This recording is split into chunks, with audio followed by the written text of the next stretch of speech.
I'm really not good in the kitchen, so. Oh, okay. Yeah. Well, we'll talk about that. We'll talk about it.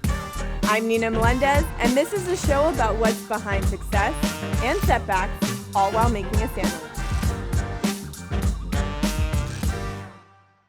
Can you tell me what sandwich we're making? We're making a tomato mozzarella focaccia sandwich. We start by cutting the tomatoes. Okay. And certainly the cheese.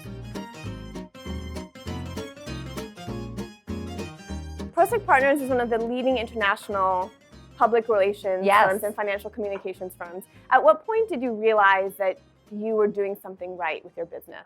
I graduated in a recession, so the reality was, as many internships as I had in the world in PR, no one was hiring in New York City where I wanted to work and live. So I moved back in with my parents and I started networking, and I met a gentleman who was running communications at GE Capital who was starting a business.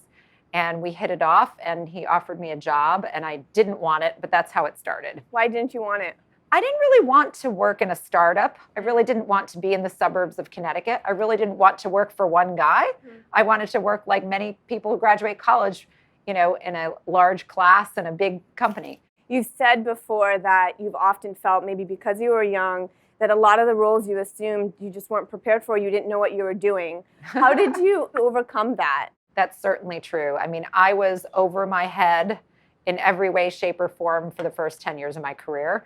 So I decided, my way to build my own confidence and my education was to go and get an MBA in finance. I can really only count on one hand the number of people I know with a finance MBA in communications. So I knew that would be a special asset.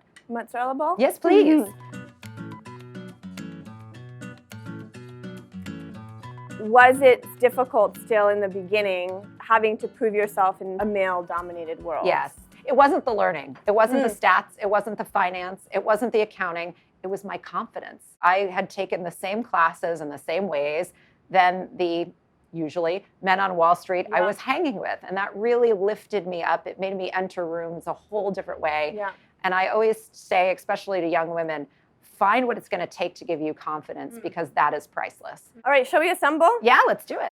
I'm going to show you this beautiful bread that we got in your honor, Jen. Oh, that's super sweet. Look at this focaccia. Ooh. Straight from Italy. That's beautiful. Oh my gosh. With the rosemary. How do we tackle that? How do we cut this? All right. Half? You do the first cut. Okay. Awesome.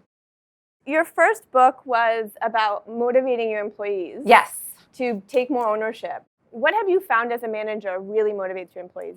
People love to be involved in the business. Everybody, even if they're not going to be an entrepreneur, they want a more entrepreneurial experience at work. So I created this little thing, and it was called Commission for Life. If you worked for me and you were nice enough to go across the street to talk about the company to the CMO of IBM, because he lived across the street, and some business came from it, I will share in the revenue with you. So you would get a commission, and you would not just get it for a year or a few months. You would get it for the life of that client engagement. It's an amazing incentive. And we still have it. I would be talking to every CEO I ran into. Yeah.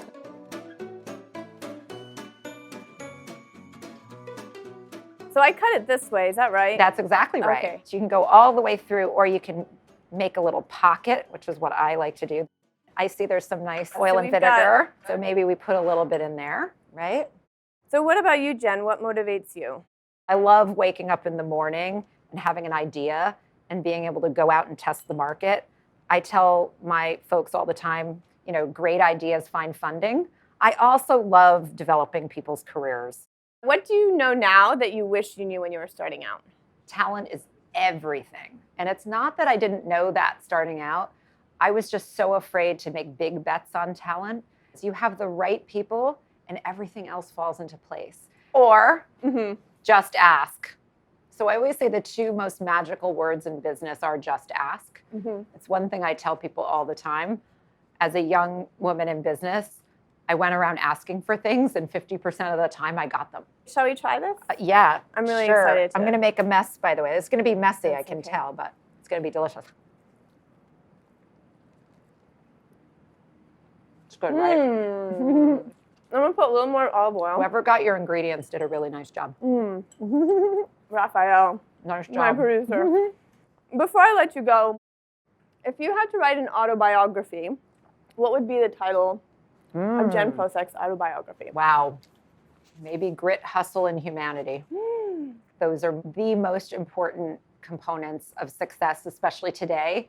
You know, grit, because there's never, ever a substitute for hard work. Hustle, because there is that, to me, that, you know, sort of energy part of it. And the humanity bit is as important as the other two. People want to work for people who have humanity. Grit, hustle, humanity. The Jen Prosek story. Yeah. I love it. Thanks. Thanks for making a sandwich with me today. Thank you. This is super fun.